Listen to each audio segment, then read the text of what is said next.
सुंदरवन नाम का एक जंगल था। जंगल बड़ा ही सुंदर था। वहाँ पर एक तालाब भी था। वहाँ के सभी पशु पक्षी आपस में बड़े प्यार से रहते थे। जंगल के एक पेड़ पर चिंटू नाम का कौवा अपने दोनों बच्चों के साथ रहा करता था। एक दिन चिंटू अपने घोंसले में बैठा हुआ था। वह सोच रहा था कि बारिश आने ही वाली है। कुछ ही दिनों में बारिश आ ही जाएगी। मुझे अपने और अपने बच्चों के लिए दाना इकट्ठा करने दूसरे जंगल की ओर जाना ही होगा। ऐसा कहकर वह सो गया। दूसरे दिन चिंटू कौवा जब उठा तो वह अपने बच्चों से कहने लगा, सुनो बच्चों, मैं दूसरे जंगल में दाना लेने जा रहा हूँ, क्योंकि अब बारिश का मौसम आने वाला है। हमें बारिश से बचते हुए कुछ दाना और खाना अपने घोंसले में रखना पड़ेगा, ताकि बारिश की वजह से हम भूखे ना रह जाएं। जब तक मैं लौट कर ना आऊँ, तुम लोग इसी घोंसले में रहना और बाहर कहीं भी मत जाना। किसी भी अनजान व्यक्ति या पशु पक्षी से बातचीत भी नहीं करना और अपने घोंसले के अंदर ही खेलना और वहीं आराम करना। मैं जल्दी लौटूंगा। ऐसा कहकर चिंटू कौवा दाना और अनाज की तलाश में दूसरे जंगल की ओर निकल पड़ता है। देखते ही देखते शाम हो जाती है। अंधेरा छाने लगता है।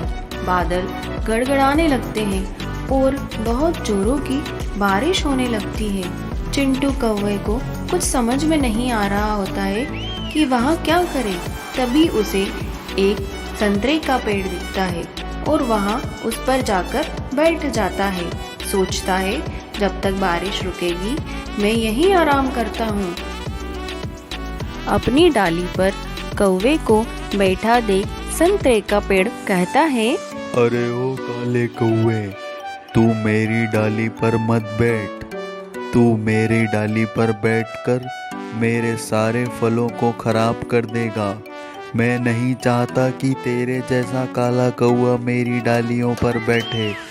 तू जल्दी से यहाँ से चला जा। संतरे के पेड़ की बातें सुन चिंटू कौवा उड़कर पास ही लगे एक आम के पेड़ पर जाकर बैठने की कोशिश ही करता है कि आम का पेड़ तुरंत कहने लगता है, अरे अरे अरे, तुम यहाँ कहाँ आ रहे हो? तुम मेरे पेड़ पर बिल्कुल भी नहीं बैठ सकते। तुम मेरे फलों को नुकसान पहुँचा दोगे। चलो निकलो यहाँ से। आम के पेड़ की बातें सुनकर चिंटू कौवे को मन ही मन बड़ा दुख होता है और वहाँ उदास होकर जाने ही लगता है कि पास ही लगे नीम के एक पेड़ ने उसको आवाज दी और कहा, अरे मेरे भाई कौवे, तू इन लोगों की बातों का बुरा मत मान और बिल्कुल भी उदास मत हो। तू मेरे पास आ, मेरी डालियों पे बैठ और यहाँ आराम कर ले। जब तक बारिश ना रुक जाए तब तक तू यहीं रहे और मेरे पास बचा कुचा जो भी दाना है वो तू ले सकता है और अपने बच्चों के लिए भी ले जा सकता है। नीम के पेड़ की बातें सुनकर कौवे को बड़ी खुशी होती है और वहाँ नीम के पेड़ को धन्यवाद देता है। कहता है, पेड़ भाई, तुम्हारा भगवान भला करे। तुमने मुझे इस बारिश में रहने के लिए जगह दी है। पेड़ भाई, मैं तुम्हारा यह एहसान कभी नहीं भूलूंगा। खैर, मैं तो एक छोटा सा पक्षी हूँ, लेकिन कभी ज़रूरत पड़ी तो मैं तुम्हारी मदद करने के लिए कभी ना चूकूँगा। थोड़ी ही देर में बारिश थम जाती है और कौवा भी आराम करने के बाद नीम के पेड़ को धन्यवाद देता हुआ उड़ जाता है और अपने घोंसले की तरफ अपने बच्चों से मिलने चला जाता है।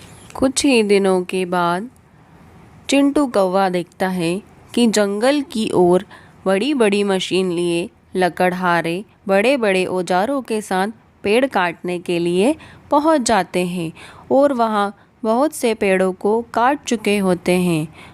जब लकड़हारे नीम के पेड़ों के पास पहुंचते हैं तो वहां देखते हैं कि बहुत सारे कौवे उनकी मशीनों पर, उनके औजारों पर आकर बैठ जाते हैं और वहां शोर मचाने लगते हैं कि इन सब से तंग आकर लकड़हारे भाग जाते हैं। सभी पेड़ खुश हो जाते हैं और चिंटू कौवे को धन्यवाद देते हैं, किंतु चिंटू कौवा कहता है, अरे अरे अरे, धन्यवाद मुझे नहीं, इस नीम के पेड़ को कहो। अगर उस रात बारिश की वजह से मुझे भीगते हुए देखकर इस नीम के पेड़ ने मेरी मदद नहीं की होती तो आज मैं आप लोगों की मदद करने के लिए शायद जीवित ही नहीं होता। इनकी ही अच्छाई ने मुझे आप सबकी मदद करने के लिए प्रेरित किया। अगर आपको ये कहानी पसंद आई तो प्लीज लाइक करें एंड शेयर करें एंड सब्सक्राइब करें और बेल